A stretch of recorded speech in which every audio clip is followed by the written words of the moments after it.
Oh, hello, my friends. Hello, my life warriors, wherever you are in the world. Welcome to the Day In, Day Out podcast. Woo! Today on episode 294, I'm very lucky, privileged to have Jeremy Stiegel on the podcast. He is a coach, author, speaker, former hockey player, and yes, and a little bit more. How are you today, sir? I'm very well, Miwa. How are you? I'm all good. I'm all good. Dare I say it? Let me just say, kick it off like this. Yeah, the Hanson brothers are an evil lot. Are the Hanson brothers an evil lot? Yes. No. Oh no. No, no, no, no. Like, yes. Like, one of your favorite films, isn't it? Slapshot, 1977. Hey, you know what? Now you're speaking my language. Absolutely. I love that movie. Oh, yeah. If I want to look a good pick me up, something to laugh at, that's definitely one I would turn on and just let it run.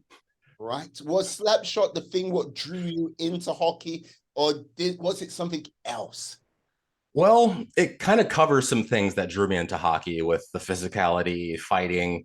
Of course, the movie Slapshot takes it to an extreme and kind of plays it to the satirical level. But what got me into it was being able to release aggression, playing a team sport, and I love the rough stuff. I like getting in the middle of it and fighting a little bit, and yeah, I love it. I was just playing hockey last night, as a matter of fact. Excellent. What if I had to describe your position?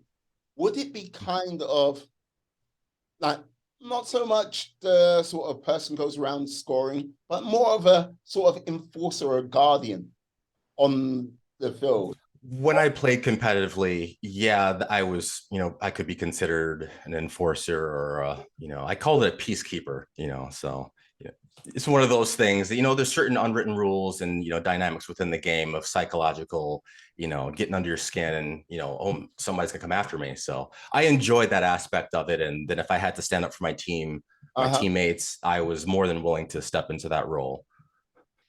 So how was it hockey of all sports? Well, like growing up in Illinois, all my friends were growing up playing basketball. I grew up outside of Chicago, and Michael Jordan played for the Bulls, so I was exposed to basketball, the Bears, and football, and all that sort. Uh-huh. I just dribbling and running wasn't my forte, and my friends would always tease me about playing basketball and whatnot. And football, I didn't want to get hurt every play, but when I played hockey, something about it that just the speed of the game, being able to run into people and fight. I'm like, you can fight in this game? Like this is crazy. But just something about that dynamic of body checking and running into people, I loved it. Okay, that sounds quite peculiar when you like go, yeah, you know what? I didn't want to get hurt playing football, and yet hockey hockey. Okay, yeah, I have no ice hockey as that gentle game where you go around like you know what, gently touching people with pillows. Oh, look at this feathery downy pillow. Oh, that's Not quite. uh, You might nudge into somebody or whatnot, but when you get hit into the glass, a lot of it is pretty flexible, so it feels like getting hit into a cushion. It doesn't hurt as much as you think that it may. But if you get hit open ice or your head's down, yeah, it does hurt. But there's not as much of that as there used to be. The game has changed in the last few decades. oh yes, yeah, I can imagine. I can imagine, but Yeah. he didn't want to play football because he was going to get hurt. Oh, please. My freshman year of high school, I was a tight end. I was 6'3", 160 pounds maybe. I was getting run over every play. So yeah, I was literally on the ground getting stepped on, like putting my hands into people's pads. I didn't like any of that. I'm like, I can handle the once in a while getting hit with hockey, but every single play, getting knocked over, nah, I'll pass. Why weren't you like a wide receiver or something like that? Because 160 pounds, that is very light for a tight end. Well, I didn't grow up playing football, so by the Oh, time I got to high school, I was on the B team, and I wanted to play right wide receiver. I was number 88. I wanted to be Michael Irving, and they're like, "You're 6'3". We'll put you on as a tight end." I'm like, okay, and yeah, I caught the only two passes the entire season. My team wasn't very good, but it. I tried. It was an opportunity. My dad got to see the one win we had that season, so I can hang my hat on that. there you go. There you go. So, yeah. So this is the thing. Like you took your hockey career, say, Mhm. into college, right? Yeah. And Mhm. you kept Yeah. it going there. And like, yeah, did you continue like, and is that where it stopped? And if it did, why did it stop? Yeah. So I did play through college at Iowa State University. It's ACHA club hockey, not NCAA Division One, two, or three. So I was able to play competitively. And what got me there, I think I kind of dropped the question of, my career. Like, essentially, I grew up wanting to play hockey. That's all I ever wanted to do. I just loved the game. That's the only reason why I went to college. And my experience there wasn't what I would have hoped it would have been. Whereas, freshman year, okay, you're sitting on the bench because you're a freshman. The guy gets hurt, so I get playing time. But then the next couple of years, I'm showing up 6 days a week and doing the work. I may not have been the best player, but I had the work ethic that was there. And by my senior year, I was the only senior on the team, and I still wasn't playing very much. And because I wasn't getting a lot of ice time, I was asking the coach, what can I do to improve? Help me out here. Cause I want to play professional after college. And if I don't have any stats, who's going to sign me to a contract anywhere? It's like, oh, you're doing fine. You're doing everything you need to. But then the games would come. I wasn't playing. Like one weekend, my parents came to town. My brother surprised me from LA.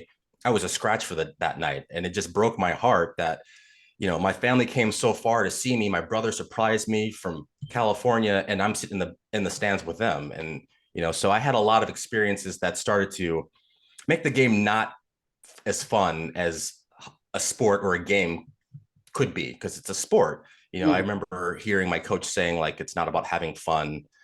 And it just became this thing that it didn't feel like the work was worth it. Like getting punched in the face for a living, I didn't want to just fight to survive. And then that's all I do. I love the game. But my mindset at the time of what I could have done and how I could have approached it perhaps could have been supported by working with a coach and changing the context I was viewing my situation and opportunity from. But I was just spiraling in the wrong direction down a rabbit hole. Like my junior year, I got the Spirit Award for trying to keep the positive attitude and staying upbeat and whatnot. But mm. the next year, the patterns were repeating. I wasn't playing, and I'm like, enough is enough. I'm on the poster. I'm on the programs. You still got me on the bench.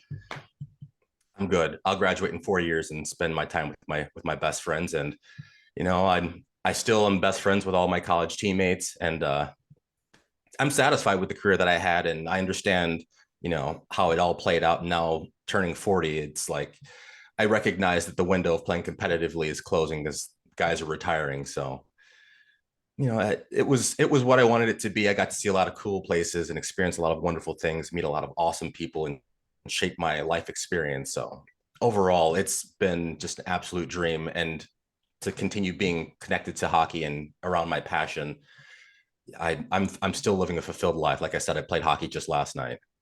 Mm. And like throwing on the pads, like in, let's just say, mm, well, not in professional settings. You must get Mhm. some right cowboys out on the ice. Yeah, some people. Well, I mean, we all get to different levels of achievement in competitive, hockey. So for me, playing as far as I did, I don't take it very seriously. It's just for fun and just to be around the guys and have a good time. But some people, they take it very seriously. They're trying really hard, and hey, all right, go ahead, bro. You do you. Just keep your stick down and don't hit me in the face. And typically, those are the people who make mistakes or swing their sticks around or whatnot. But just learn how to play with people and, like, hey, it's men's league. We have to go to work tomorrow. Why are you trying to fight everybody? Come on. Some people have just got that passion. But one of the things I've got to say about hockey, it's like for a team sport, it's the most mental team sport you can ever play because it's not done at some sort of art. You can never half arse it because the pace is just Yes. go, go, go, go, go. And if you feel like you're getting tired and you want to get out, it will chew you up very quickly. Like, Yes. and look, trust me, I am a person who watches hockey every 4 years when the Olympics come, and I Hmm. sit down, get comfortable 10, 15 minutes into the first game. I become Mm. that professional, which like goes, hey, look, he's icing over there. Look, yeah, just like Sure. just like yeah, just like yeah, you know what? Yeah, Canadian team, yeah, they're gonna be good. Yeah, they haven't won shit. It's like going like back forth. I go, yeah. What about the American team? It's no, no, no. It's like, Oh, come but on. since the miracle of was it? What was it? Seven, It's like 1980. yeah, 1980. You beat the Russians. Yeah, Yes. world champions at the time. Yeah, I was like, okay, Yeah, you got it. yeah. See, that's how much I know. They Sure. can't tell you that, yeah, but you know what I mean? I know about the miracle. I know about the miracle. Good. Yes. Wonderful. I'm glad it's out there. And if you didn't know, you Yeah. might have found out. So I might have to tell you. this is the thing. You won your Spirit Award for being like a shining example. Is this where you kind of sort of delved into sort of aspects of like, well, leadership for yourself and others around you? I think it was just kind of a natural demonstration of me working on my mindset and trying to focus on the positive, try to keep the energy up, try to stay on, stay with the team, stay mentally there and not lose myself in what isn't going well. So, I mean, like I've had leadership positions at other jobs growing up and whatnot, but I never really, well, I was a captain of my team before I got to Iowa State as well when I was playing in Banff for my last season up there. So it's just one of those things. I guess I was in that development journey Yeah. of developing leadership, but that year it was just holding on to that dream of this is all I've ever wanted to do. This is why I'm going to this school. This is why I'm here. Like I wasn't going to go to college. I wanted to play junior hockey and then go play professional. Mm-hmm. But then I found out because of where my skill development was that I need to, take a particular route, play juniors and then go to college. And then when I got to college, it's like losing that passion is like it just stifling the flame. Mm. So doing what I could to keep my flame going for whatever it was. Like I said, I'm still playing and, I'm not going to hold any ill will against the coach for making the choices he did at that time. It's just the results of the choice that I made. It led to that particular scenario and my life is going well. So yeah, I'm not going to hold on to anything about that. I'm glad your life is going well. And like this is the thing. Like one of the things I think is always hard for anyone who's either played a sport or basically served in like military service or anything like this, finding that sort of purpose, finding that new thing to like stoke that flame is always the hardest thing because you're like, oh yeah, it's like this, but it's not like that. And if you can get that flame like rekindled, more so for the new thing you find, like that is always a great thing. So with regards to like, yeah, finding coaching and getting on that path, how did you do that? Yeah. So I had was exposed to a peak mental performance coach when I played junior hockey in Banff, Alberta, and I was just fascinated with his process and the visualization and how that supported me as I was moving forward into college and supported my mindset to be competitive. Hmm. Um, After college, I eventually got a job in retail sales and was working in my retail store, just dealing with the challenges of the day to day, trying to get people to listen to me. Like my communication skills weren't quite sharp, leadership wasn't quite there. I mean, I knew I was proficient and I was competent at the job, but get motivating others to stay in action. I was not quite being successful or finding the success that I was wanting to because I worked in the store, I worked with everyone, and it's like, why is no one listening to me? What's going on here? And around that time, I just started dating someone, and they were listening to podcasts and reading books, and always giving me these different tips and stuff. And I started hearing about coaching and all these different processes and things that would support development in these areas that I wanted to look into. And I just got to this point, I'm like, maybe I should hire a coach. They keep talking about coaching and all this stuff. I felt stuck and I just, I'd been divorced. The store wasn't going well. I'm in this relationship, finding this new information. So I was talking to one of my customers and I was telling him I was considering looking into coaching. And he invited me to a networking meeting that he was part of this group every week. They would meet and exchange referrals. And so I went to his meeting and ended up meeting my first coach at his BNI meeting, and just had that little rundown of, what are you looking for out of coaching, and find out a little bit about him. And it just happened that the relationship was ending. I was about to move because I'm ready to reinvent and transition into something else and get out of the store. But I want to work with someone to develop these areas. So I started working with him. And as I was transitioning from Des Moines, Iowa to South Florida, he was working with me on exercises around like developing purpose and meaning in my life, and what am I really going out to work for? Like, what is the overall goal? All these different areas of communication and whatnot that I hadn't worked in or worked on or spent much time intentionally like developing.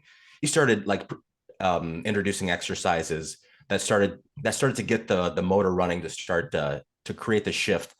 And from there, it's like just seeing the response that I had in my being with working with him. I started going to different personal development events, and then I ended up finding another coach that helped me start, the blog, and then find another coach. And it's just like every time I was looking to make a big stretch or a big step forward or to shift something, I began looking for coaches to partner with on that journey. So I wasn't doing it alone. And I had that support of different perspective, different context and experience to add rocket fuel to the journey. And it's just been like increasing every step. Just what I thought was impossible is becoming my reality. And it's like living the dream is just becoming a normal thing for me.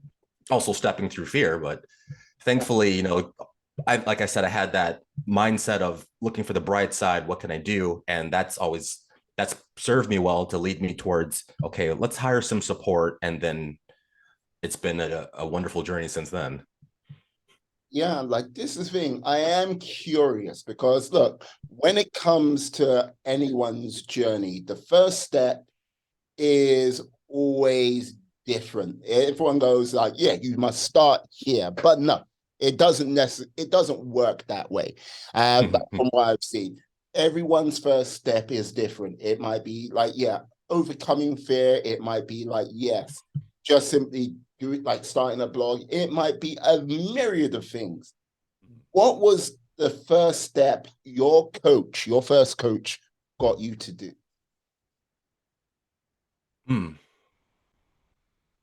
It was that exercise about developing a meaningful purpose for my life. Like that higher, like, what am I trying to create? Who do I want to be? And just start to focus on like strengths that I had, that I carried, and recognize those, and then starting to lean into those. And that led to identifying values and establishing like those and clarifying those. So it's like, okay, yeah. So like once I figured out like, okay, this is the vision, or this is the purpose, Yeah. then backing up with the values. And that was like, now I've got something to stand for, and I've got the concrete foundation that this is where I'm standing from. I'm curious, where, like, before you did that, did you feel like you were kind of lost before that? I felt like I was doing what I should do and just kind of following the American dream, happy wife, happy life, get a house, get a dog, get a white picket fence on a hill. I had all of that. And I'm like, this doesn't really feel like what I want. Like I feel like it just didn't feel like I had put thought into it. I was just going along with the ride. And, oh, you want to get a house here? Oh, okay, yeah, I like it. But is those values conversations and what we wanted to create in relationship and develop as a family, we'd never had those conversations. So yeah, no, what I tend to find is like you mentioned, like getting a wife, white picket fence, like dog, everything like that. What you tend to find when people haven't discovered their purpose because they haven't like done some self-reflection, they tend to look at the whole sort of like, yes, what do I like? What is my purpose? What is my dream of success? And they tend to lean into the sort of, yeah, when it comes to guys, yeah, money, cars, success, and give me all the flavors of whatever choice they want as their sort of like yeah significant other. And they like go at it, pursue it. And yeah, when it comes to the ladies, like they might have like, yes, I must have a career, or like they might be pursuing the whole family thing. But you know what I mean? Whatever it Mm. is, it's not what their truth is. And it's some like people don't realize how hard it is to find that truth. It takes a lot of work and it takes a lot of looking at oneself in the mirror, because there are things which you look at and you go, I love that about myself. Hmm. And then there's other things you look at and you go, ooh, that is quite ugly. And I don't, and like when it comes to the cold, hard truth, sometimes Yeah. it's quite ugly, you know? Yeah. Yeah. Don't find out about this. Yes. That's not me. Don't Mm. look over here. Yeah. Yeah. So like this is the thing, like when you kind of like piecing that together, like when you've been coaching other people and talking to them, where like what when do you sometimes see them have that sort of epiphany moment and go, oh, I am on the wrong path. Oh, I need to be going this way. When it's like recognizing that there is a gap where they didn't think there was a gap. It's like, wait, I never thought about that. Or I never thought about it from that perspective before. Mm. Huh. And once that connection is made, like that, like sound, like it's like I hear it's clicking, the wheels are in motion, and then all of a sudden, the conversations start to pick up and it starts to cascade. But it's like making that connection to something that they didn't see because they've only been looking at it from a certain perspective for so long.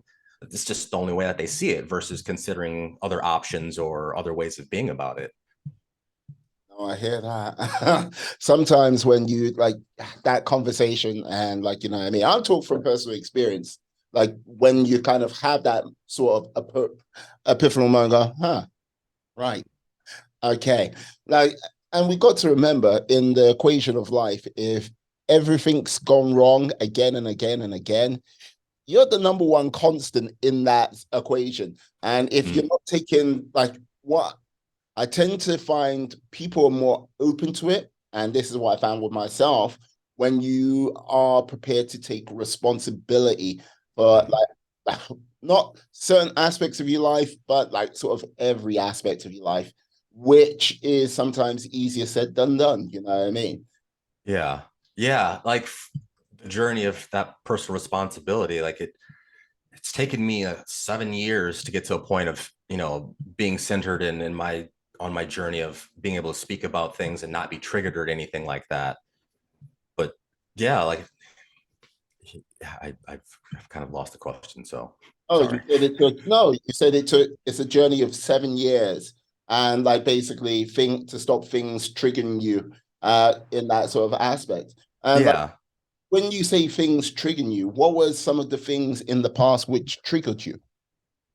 like feedback, like people's opinion and getting defensive, or you know like someone's making a suggestion of something I could try instead of accepting it, like, oh well, tell me more about that. What do you see that I don't see for me here? Mm, Because I see it going this way, and being open to having that dialogue versus this is how I do it, this is what works for me. yeah.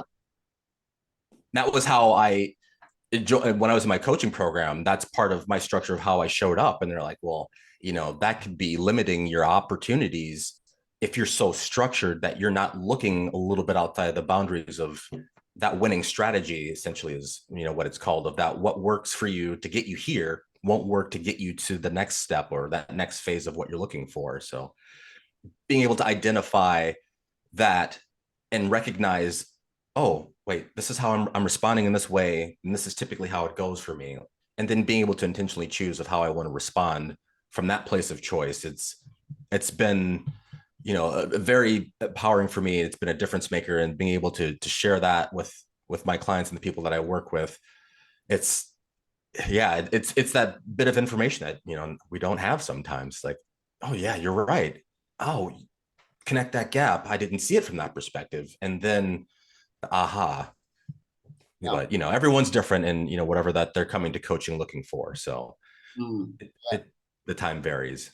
Yeah, breaking that pattern, breaking those habits. Like the late great Vince Lombardi, I may bring him up because it was a Super Bowl recently. Don't like Yeah. uh, Like this is the thing. I had a podcast beforehand. Like this is how long I have not been paying attention. All I knew was the Eagles. Didn't know who the other team was until like yeah, I was like right. So okay, right. But Vince Sure. Lombardi, he says yes, losing is a habit. He also says winning is a habit.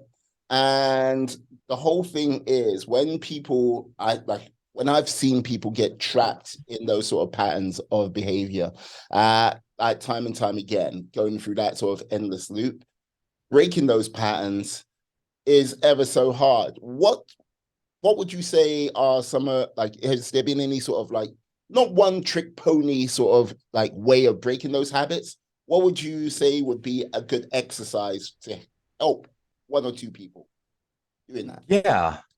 So, an exercise that helps me, Uh-huh. it's about the cycle of overwhelm. Like overwhelm is something that we do. That's not something that happens to us. Like Yeah. we choose when we're in a state of overwhelm. And part of this process is to just find, okay, what if you drew like a half moon? Yes. I don't know how to describe this over a podcast, but and you're in the needle, right in the middle. It's like, okay, where do I get to that tipping point where now I'm at overwhelm? Like if you identify, okay, it's about here. Well, just before that, when you're in overwhelm, what's happening? Where are you at? What's going on? How are you feeling? How are you responding? And when you typically are in that cycle of overwhelm, like, okay, what happens after you're out of that cycle? And then just recognizing like it's some like there's a, it's a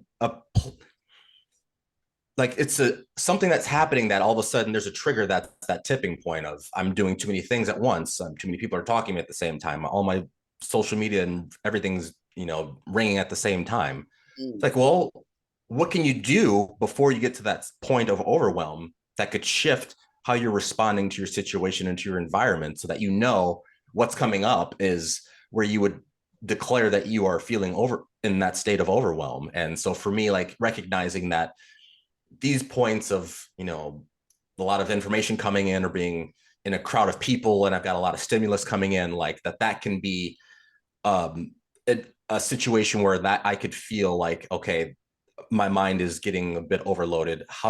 Where do I need support? How do I need to be supported? Like what do I need to do here so that I can choose in that situation, knowing that it's going to continue being busy or whatever, but utilize resources to support being as centered and grounded as I possibly can in that moment, and choosing and recognizing I'm doing the best that I can.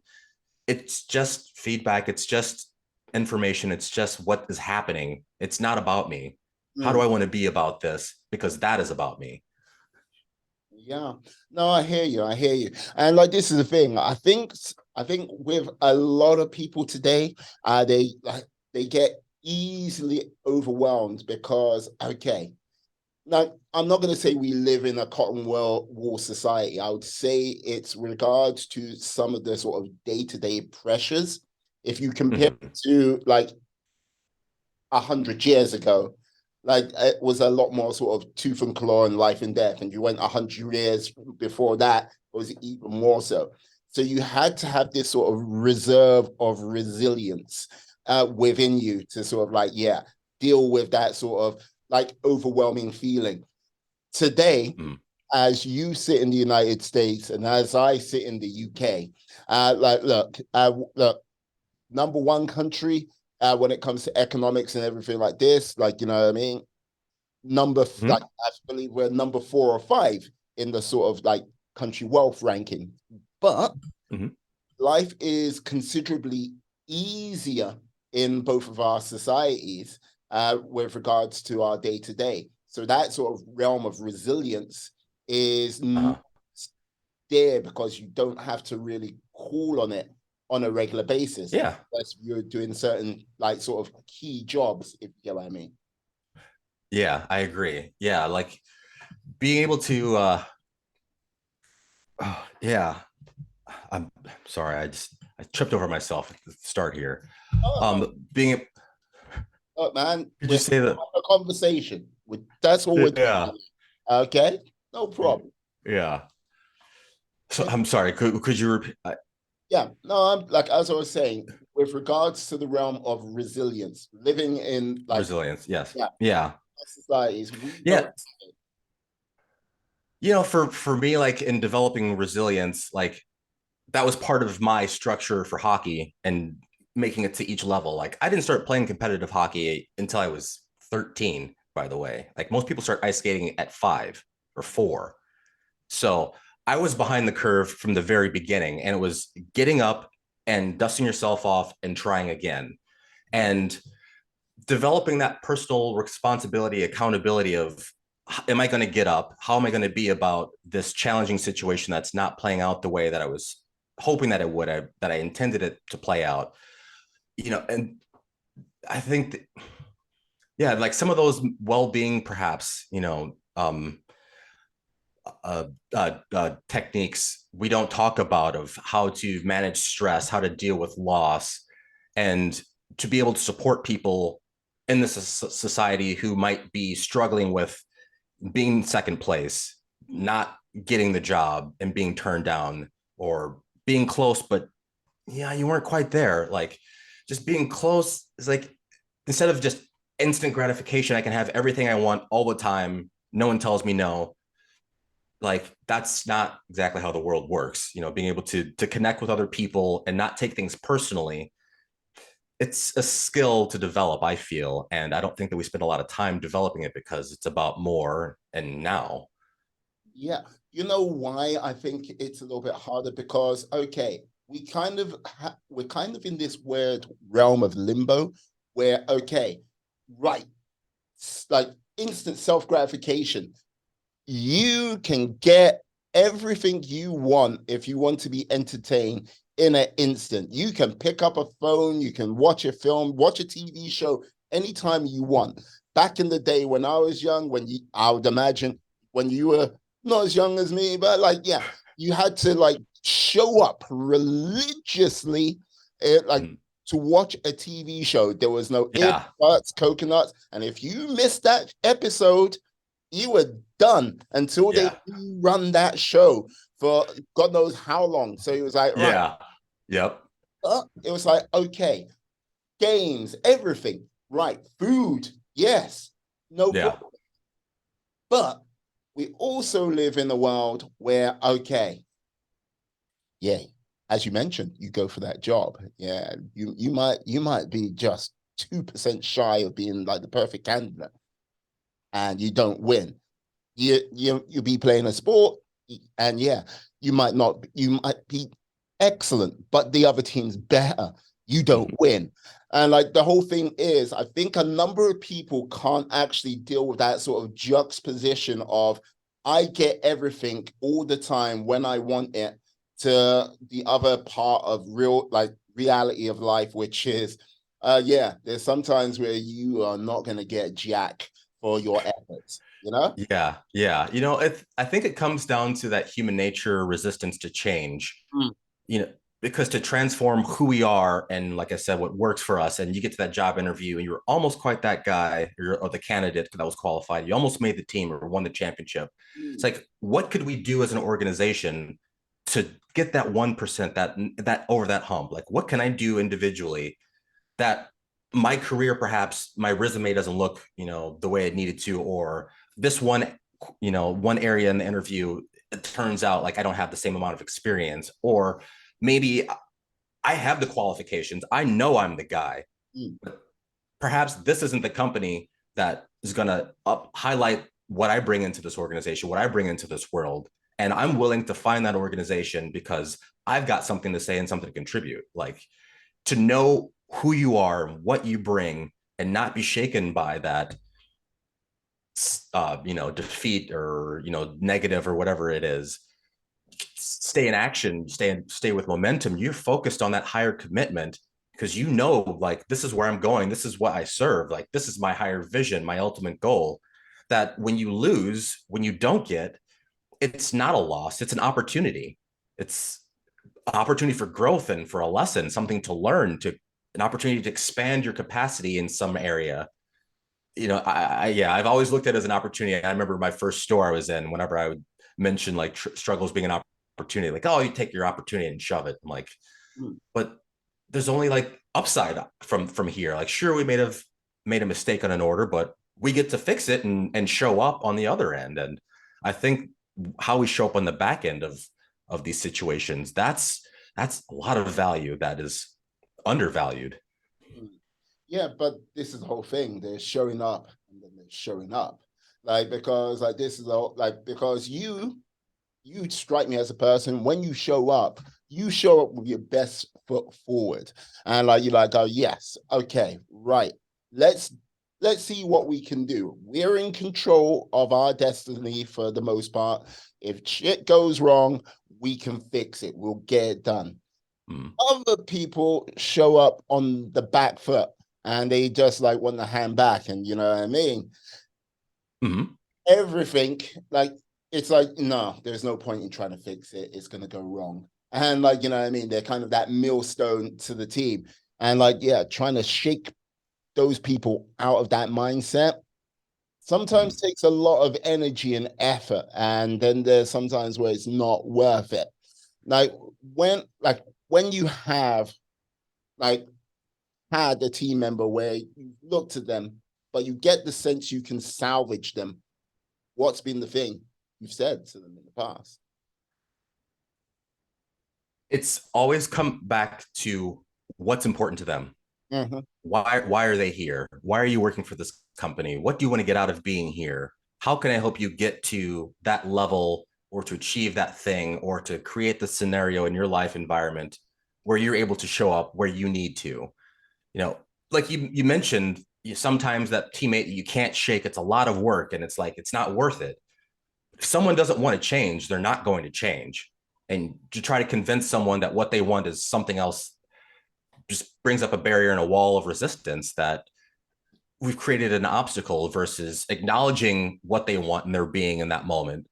But for me, like in my coaching program, it was learning all of these different contexts that I was viewing the world through, that was filtering my decisions in a way that was a bit disempowering, like either or, like I'll either do this or I'll do that versus I'll do this and I'll do that. You know, Mm-hmm. I'll have the job here and I'll have the job that, oh, or maybe I'll see about this, but maybe I'll try that. It's like, why not have both and? Like, what would be possible if you had the capacity to do that? Like, tell me about from that vision what it would look like if you were able to. And to speak that vision into people and have them start to see it themselves, I that is, it's really cool. Like it's like something I feel like I've been doing all along, but to recognize that it actually serves a purpose in a structure of the coaching, coaching role. It's really cool that I'm able to show up in this way for other people to highlight their life. Yeah. And basically, I like that because in many respects, it's like, yeah, you're just like saying life is not binary. It's not yes and no. You've got a myriad of options which are out there, which you could take advantage of. You don't like, look, you can have a cookie and a donut at the same time. And it's like, Absolutely. like, yeah, you go with that cookie, you go with that donut. If you want something else on that menu, yeah, you can go Yeah. there and get. But like also in the same turn, you are the person who can stop yourself having that cookie by putting that berry down and that donut and yeah, whatever other tasty morsel, just with Yeah. regards to like somewhat your mindset and yeah, maybe not having a real sort of plan or direction where you might want to go. Yeah. Like I was at the grocery store last week, and it's funny that you mentioned this because I was walking around the grocery store and I'm like, I've got sweets and chips and stuff in this cart. Mhm. And one of my values I say or recite in the morning is my health and fitness is the priority, and I'll be in the best physical shape I can be in. And I'm walking around the grocery store. I'm like, Jeremy, your health and fitness is not a priority. Look what is in your cart. Mm. Put something back. You can have what you want. You can have all of it, but your health and fitness is a priority that you've declared. How are you going to be about that? Are you going to buy this extra pastry? Are you going to buy these snacks? Or are you going to continue eating fruit and drinking, tea and water and that sort of thing versus going for sugary drinks and that sort? It's like demonstrating, like remembering, okay, this is what I committed to in that moment. How are you going to be about it? And I did put something back, and I was very happy about it. 'Cause I'm like, this is just so much sugar in this cart. What am I doing here? Yeah, I think that's sometimes one of the hardest things, making sure you've got the right checkpoints in place because it's so easy to drift because Mm. uh, life in its all its little games. You before you know it, you're like, okay, I'm gonna go to the gym 3 times a week, and like, okay, if you like, you go, no, you know what? I'm not gonna get up in the morning. I'm gonna do it in the evening. Yeah, you know what? Oh, finish a long shift at work. Oh, I'm tired. No, that goes one. Oh, finish the shift at work. Oh, wait, all of us are going out to the bar and like gonna do this. And like, yeah, oh, there goes two. And it's like, right. And then like, yeah, on day three, it's like, yeah, I'll go to the gym and you know what? Something else happens. And it's like, that's 1 week gone. Yeah. Keep kicking the And can down the road. yeah. And you blink, you sort of like go, what? That's 2 months, 3 months gone. And you know what I mean? People do Yeah. the time when, like, if it was like, oh, yeah, sodden. And this is something I put into practice. Go to the gym in the evening. I love going to the gym, but if I put it in the evening, something always seems to creep up in the evening to stop me going. Okay, Mm. a little less sleep. Let's go in the morning. Okay. So, Yeah. like, right. If someone needs something in the morning from myself at the times I go to the gym, there is an emergency going on. Yeah. It's like, Yeah. okay, drop everything. I need to save a life. But Right. Yeah. Yeah. I'll put the weights down. I got a priority here.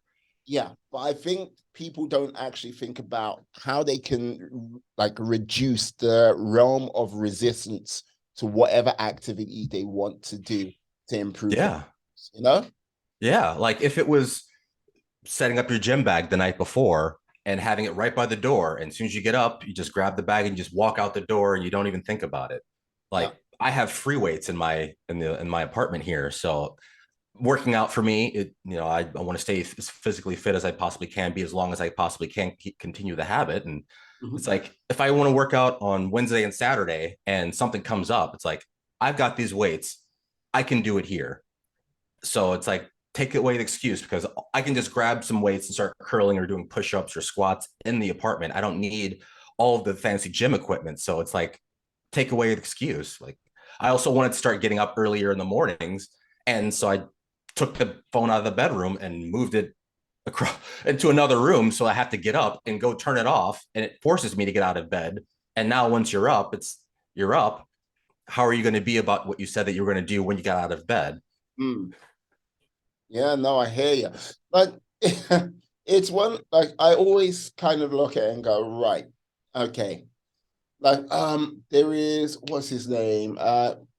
PDP. I think it's Peter David's no, I can't remember. It's like PDB. Like one of the things he said, like talking about is like someone goes, I want to and I will. And the difference between it is like, yeah, I want to be like I want to be the best person in my office team. It's like going rather Mm. than going, I will be the best person in my Yes. team.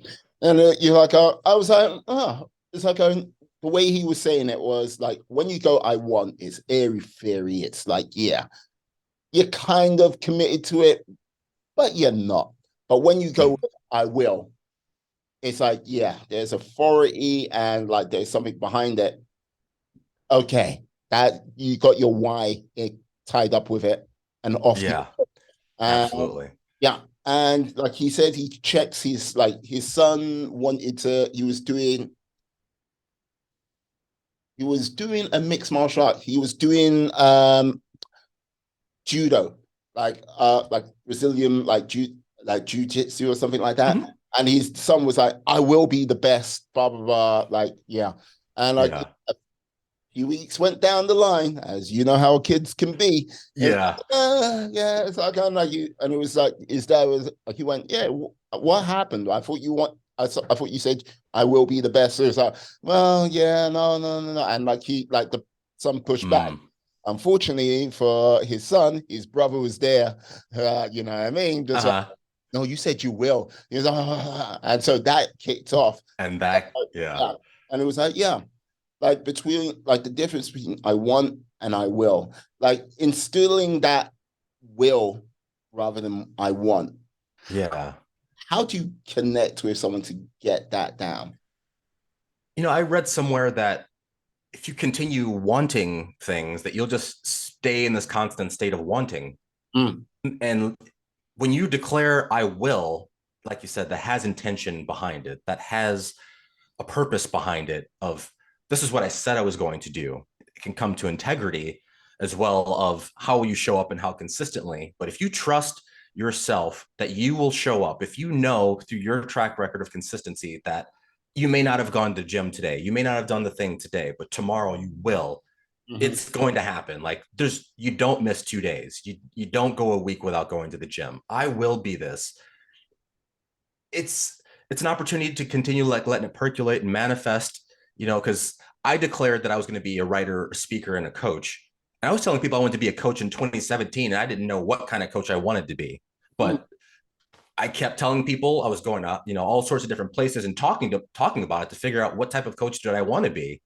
And then it's just like, okay, well, I want to start writing. I had an idea that hit me, one night of starting to write in the story idea. And it's like, how do I begin writing? Well, who do I need to talk to? And then that part of, talking to that one coach, it led me to another, it led me to another. But it's like, I knew I wanted to do these things and I knew that it meant something for me personally. It had meaning and that's was fulfilling to me. I wasn't happy and satisfied at work and I was considering moving, but leaning into what was fulfilling to me about what I wanted to create, what I was willing to do, like I just stayed focused on this is what I'm doing.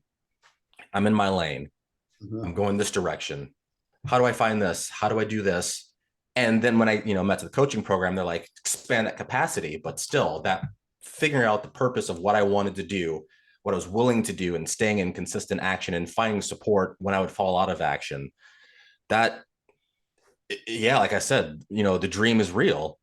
Realizing like this is what you like. My last coach that I hired, she was like, Jeremy, you declare and manifest like all the time. I'm like, it's crazy. It's like scaring the crap out of me. Like I keep saying this is what I want to do, and then it happens. But it's like, why be scared of having what I want? Why be scared of the journey of creating that opportunity if this is what I really want, what I'm really passionate about?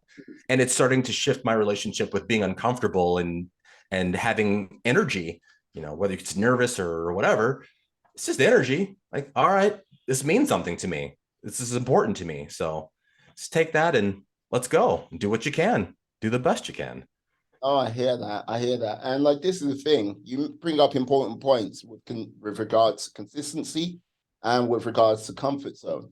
Because like, yeah, without like one of the most powerful things in the universe is consistency. Like because okay, you consistently do good things, generally good things will come back to you. Randomly, yeah, something bad will happen. Sure. But that's life in general. Same thing, consistent bad things. Bad things will happen. And then randomly, yeah, you'll get something good what comes along. But that's life in general. Like what people don't realize, you just do something, just a little thing, 2% each day. And you like, I'm going to consistently improve my life 2%. You like, people like, how can you measure that? Doesn't matter. I'm going to do like read a book. Yeah, I'm going to like do read like go on a walk, listen to podcasts, like eat healthier, and like yeah, that will be my 2%. Sometimes yeah, you'll hit 2%. Sometimes you go more. Sometimes you'll fall back.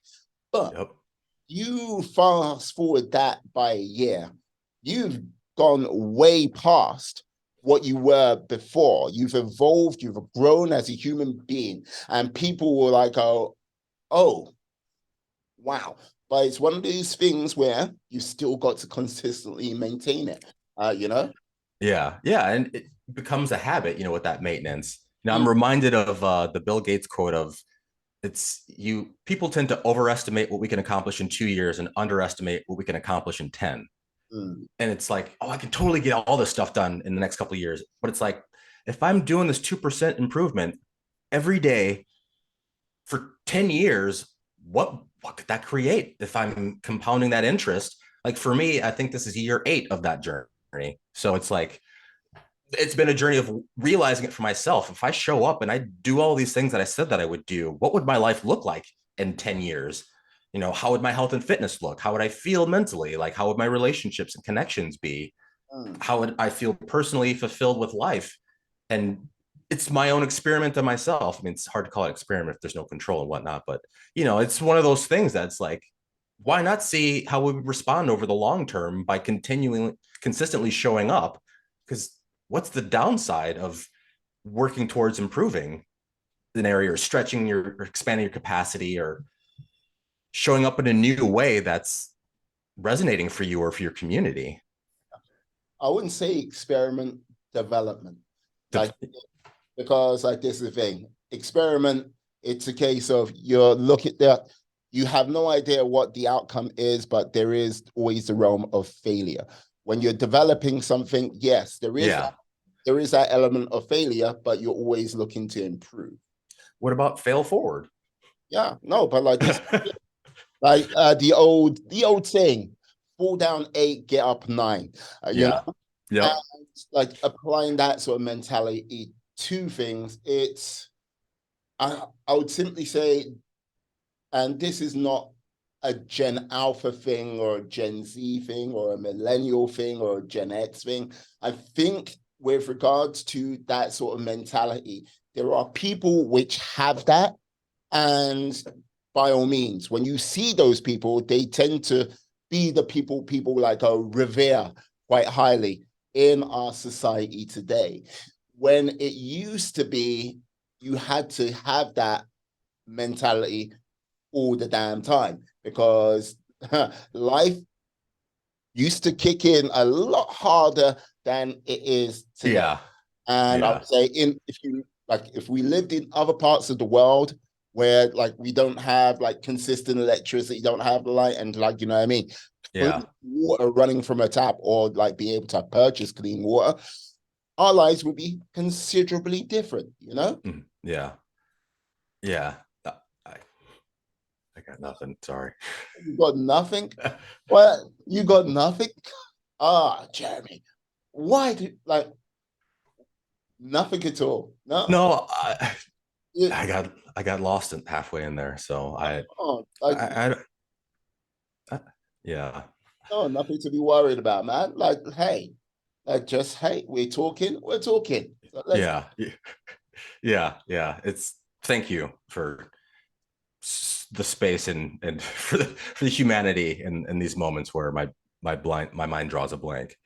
oh, like this is the thing. Like having conversations across like Zoom and everything like this is one of those things where there's times where people like oh, just talking. It's like, yeah, it's it's not easy. It's a craft. And look, there's like, and when I say it's a craft, it's one like something which needs to be continuously worked on to improve. People Yeah. go, oh, don't you mean a skill? Yeah, a skill is a craft. Deal with that. It's not just like something you do. If you're just doing something, you're never working on it. You're not looking to improve. And like Yeah. having the power of conversation, thankfully, I can talk. And like, look, like thankfully you can talk as well. Like, you know what I mean? I admit Yeah. sometimes this is kind of an unusual setting for like some people, you know? Uh, Yeah. Yeah. and It's it, yeah, carry on. no, I was gonna say, yeah, developing that skill of being comfortable having these conversations and going vulnerable and sharing those insights and being able to pull those bits of wisdom in the moment. Hmm. It's that connection that, you know, I feel partially may have been not lost, but it wasn't as focused because of like COVID and separation and whatnot, and not being around people having these conversations all the time. But for me, getting re-engaged into connecting with the community and expanding that, you know, it's also developing my conversational ability. Hmm. But would you say before COVID, you were a person who was quite free and easy to have conversations, to build that sort of Yeah. connect? Yeah, yeah. I mean, I still consider myself a social butterfly. You know, I was starting to go out and network a lot. I had moved to Seattle in Hmm. 2019, like the year before COVID happened. So right when I got comfortable where I was at and started going out, then I everything shut down. It was like, then I didn't have the community to start to get to network with, get to know. And so I didn't have a lot of people to have those conversations, these new conversations, and get to know someone outside of, just talking to my friends and my family and the people that I already know. So I'm really enjoying this process of stepping out and having conversations with new people, because this is expanding my capacity and redeveloping and engaging my conversational skills that I feel may have gotten rusty, or just in general weren't as good as I thought they perhaps would have or were. Ah, like this is the thing. Like what I would simply say is go out there, do as many podcasts as you can. One of my man in China, Colin. Yes, he did a podcast tour in 20, yeah, no, was it 2021? I think 2021, where he Mhm. basically went, oh yeah, his mission, and he was like going, his mission was to get on to at least 400 podcasts for the Yeah. year. And he was like, yeah, relentless. And I would say, like, I saw the podcast come up. He went on, killed it. And like he was sitting on a Zoom calls like this, and like, yeah, Mhm. whatever software they might be using to do the podcast. And he was just getting out there and making it happen. He had a Yeah. plan like which you did here, like which you have with regards to your coaching. And Yeah. yeah, to get out there. Like, I think you should have a plan, like come up with a plan to like, yeah, get in contact with, I don't know, like let's go with 52 different Mhm. podcasts over the year. So yeah, to help you catch up, have one, like literally when you look back at the year, you've done one podcast a week. It's funny that you mentioned that, because when my first book came out, I had a goal of reaching out to 100 podcasts, and I had no idea how to do that. So I was just cold emailing people on their contact page and whatnot, and not getting much response. But I Mhm. still had declared it that I wanted to do this. And when I released the second book, I'm like, I'm going to be on 100 podcasts. I'm going to find out how to get out there. I'm just going to start doing it again. And then I ended up meeting someone who introduced me to, other opportunities, how I can become a guest and whatnot. Yeah. And I'm like, I declared this years ago that I wanted to do this. And now, like, I have actually done a podcast last week, and I'll do another one next week. And I'm getting on that train of doing them every week. So just like you're suggesting, like, get those reps in. Absolutely. I'm 100% on board with that advice. And I'm in process of doing that very thing right now. Last week of the interview, I forgot to turn the mic on. I'm like, why is this audio not working? It's one of those things. Oh, look, put it this way. Look, when my first podcast interview was with a gentleman named Liam. And like, yeah, I was using I was using Skype, going through Mhm. OBS, and then basically, yeah. So double checked it, triple checked it. Soon as I like tried to connect with him, OBS pretty much like crapped out. Skype crapped out. No Oh. idea about what Zoom was. Like this is like, yeah, like Mhm. this was early 2000, and it was like 2020. And so it was like no idea what Zoom was. It was like, right. Mhm. So I was like, yeah.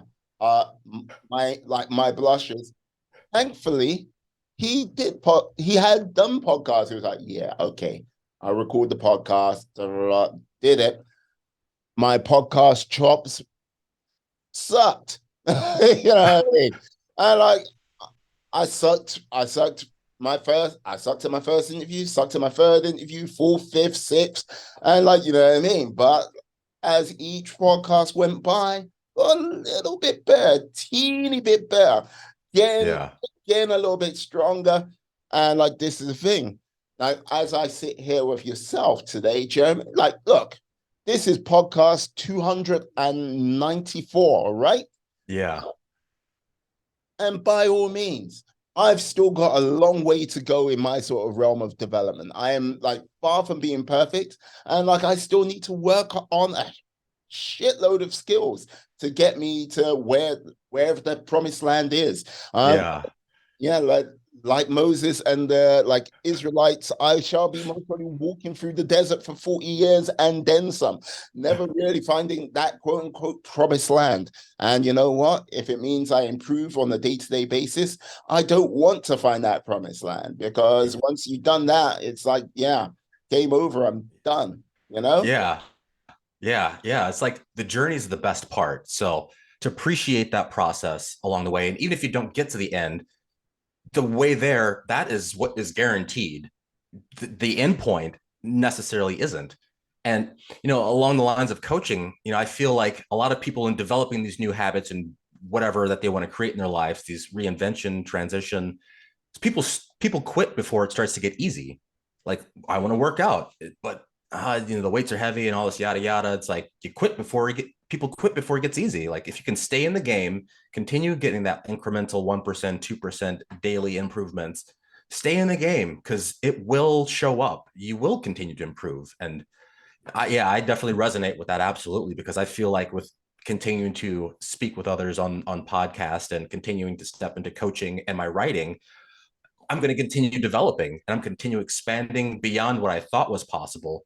And for me, that's the point. That's the uncertainty, that I don't know what's on the other side of that, but I want to know, and I will step through it and I will figure out what is that, and then what next? Who can I bring with? Absolutely. I will push back a little bit on that. It's not about getting easy. It's about improving your baseline. Because when you improve your baseline, yeah, like when you start working out, it's like, Yeah. your baseline's here. But if you want to get to being better at working out, getting fitter and more in shape, you will Yeah. be able to push that envelope. With regards to fitness, there is an ultimate limit, but your baseline will be up there, you know?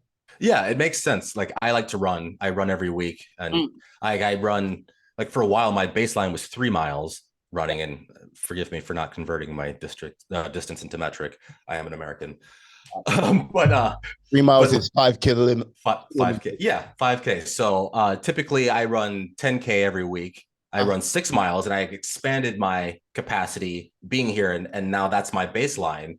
But for me, it's having a baseline in preparation for running half marathons, so I don't have to train as long for when the half marathon comes on. I'm like, oh, I'm already running 6 miles. I'm already running 9 miles. It's only a couple of more. It's not like it's easier, because it still takes the conditioning and whatnot to run. But for me, like, finding the state of flow and finding my process of that, and then developing that capacity to run that far and sustain the energy, that's what it's about: sustaining the energy and the momentum forward. And, like, if it takes me however long, like, I don't care how long it takes me to run that distance. I'm going to run the distance. No, I hear you. I hear you. Yeah. Oh, yeah, let's see. Like half marathon in a few months' time. Will you enter a full marathon? No, I have no desire.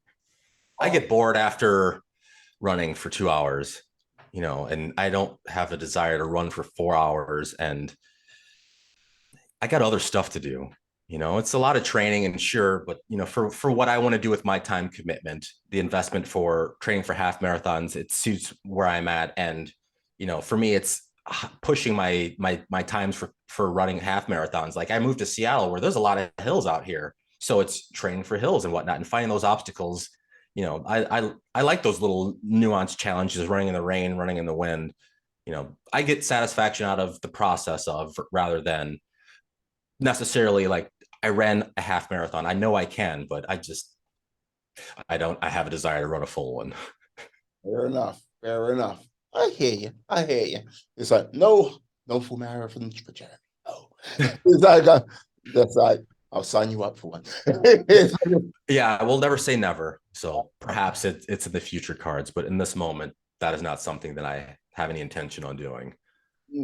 Speaking of future cards, like with regards to where would you like look, you've been on this 8-year journey so far. And yes, it's taking you here. You've got 2 books down. Like, yes, you've got your coaching business. And like, yes, you're about to embark on doing 100 podcasts in 2023. Yeah. 100 podcasts in 2023. Hey, let's go. Absolutely. This is like Okay. number 5. Okay, there you go. Commitment. Like, yeah. Yes. Yeah. Okay. Where would you like your journey to take you in the, say, the next 5 years? Yeah, I would love for this journey to take me around the world, to connect me to communities that I didn't realize I had such commonality or connection to, or for to connect with the communities around the world that have been reading, my writing for the last, 8 years. Like to be able to show up for them and to host a live event, to do live trainings, working with organizations and speaking from the stage. That is a dream that I have. That was part of the very beginning of being on a stage, whether it's a TED talk or at a personal development event or company event of some sort, but speaking to an audience of around motivation, around, creation and inspiration, reinvention, creating what's possible from what you don't see possibility in. That is my vision for my life. I just feel so fulfilled talking to people about these uplifting areas of opportunity and positivity and possibility, that I feel like I'm serving my purpose for being on this earth by leaning into this business. So if I was able to have the opportunity, whether it's going nationwide in the US or any countries in Europe, Asia, Africa, whatnot, anywhere, like to show up with the capacity that the Lord gives me to show up to serve his communities, to serve my communities, I am a vehicle for that. And I want to lean into that in every way that I possibly can. So, do you have, like, apart from the podcast, do you have another specific goal you want to achieve before year's end? Before the end of the year, Yeah. perhaps around like dating. Yeah. But, that's a whole thing. Not a Oh, whole thing. It's just, yeah. you're Yeah. out to try finding wifey number two. You know, Huh? Uh, yeah, if I, yeah, funny, out to find wifey number two. I've never really put it that way or thought of it from that perspective. Nice, but yeah, I'm out to look for a partner, someone who, I don't, I feel like I'm in partnership with, I'm in relationship with. mhm. I'm We're not trying to change each other, and we're not projecting our, crap from where we came from, but it's a collaborative, like expansive relationship. And yeah, so that's a goal that I have for this year, is Okay, to be in that. you're seeking that person, that lady can help you with that journey of growth, which you can Yes. do together. Yes. Yes. Absolutely. Fantastic, fantastic. Now, look, I have to reveal I am a being of supreme cosmic power before you even start, Jeremy. Yeah. Okay, I can grant you one wish. And no, no, keep your mouth shut. Look, okay, look, you can't be wishing for all the wishes in the world. You can't wish for infinite wishes. You can't write stuff down on a piece of paper and go, I wish everything came true on this piece of paper, or any device you can write stuff down on. Yeah. You also can't have world peace or a cure for COVID. Look, you don't understand some of the demonic powers I had to call upon Dolly Parton and Beyonce. No, no, that, like, I owe too much. There, yeah. Like, if you could have one thing, what would it and why? One thing. Hmm. And you cannot give away your wish. I could have one thing. One thing. Yeah. The thing I want is connection and community. So if I could have one thing, it would be to be connected to the community, to communities across the United States, where I show up and they see my value. Mm-hmm. Like that's Jeremy. He does good work. He's out looking for building well-being and transition in people's life. He's looking to uplift and bring positivity to this world. Like the one thing I want is, yeah, to not be seen as a threat. Yeah, like this is the thing. Like, look, like I don't see you as a threat, and like, look, many other people don't see you as a threat. And like when you go, yeah, to be that one, like one thing to be that sort of positive, like member of the community across like the land. You've got to remember when you put out negative energy comes back to you like Yeah. threefold. When you put out positive energy, and I've only like I found the perfect vehicle for positive energy and how the metaphor it is. I don't know if you know a TV show many moons ago called The Littlest Hobo. No. Basically, The Littlest Hobo is like this dog each and every week would go out into the American countryside and you'll come across like people who are having problems and he would help them. And once he helped them, he would then keep walking down, like keep and it'll go off to Just the next family. yeah. Positive energy, positive vibes, any good you put out there generally is like the littlest hobo. It goes off. You will not necessarily see that good positive energy come back to you in any formal way, but it'll go off, do its bit of good work, and then it'll move on, go off, do its bit of good work, and move on. And like this Yeah. is the thing, building community, you can do that without the power of like a wish by just like remembering it's a contact sport. And look, getting out there, shaking a hand or two, like, yeah, talking to people. Hey, starting up, like, start up your own podcast or start up a live stream where people can, like, yeah, meet you. Like, it might start off with no people on the live stream at all. Then it's like one, two, three. And, like, you know what I mean? Just like the rain, Yeah. it comes down. Like, sometimes in the light shower, sometimes in the torrent. But Yeah. it's entirely up to you. Wow. Thank you. I appreciate that. But yeah, and I do believe about putting those positive vibes out there that'll come back to me or come back to us. And that's why I continue to say things like, looking for relationship on a venue like this where I'm putting it out there. I'm not holding this in. I want to be open and honest and vulnerable about what it is that I want and who I am and declaring that. And like I said, things keep happening. So absolutely. Right. No, you know what? I'm sure you will. I'm sure you will. And like, yes, you'll do it in a major way. I have come to Thank the you. end. I have no more questions. But let me just say, yes, thank you for coming on today. You have been a delight and a pleasure, sir. Absolutely. Thank you very much, Miwa, for having me on here and for being able to connect with you and for holding the space while I continue developing, certain abilities in my own behavior. This has been a wonderful conversation. I've really enjoyed it. Oh, glad to hear it. Glad to hear it. Can you let people out there know how they can reach you, how they can get in contact with you, and get maybe some mindset or leadership skills to help improve their time on this world? Yeah, so you can find me on my website is wherethechangehappens.com.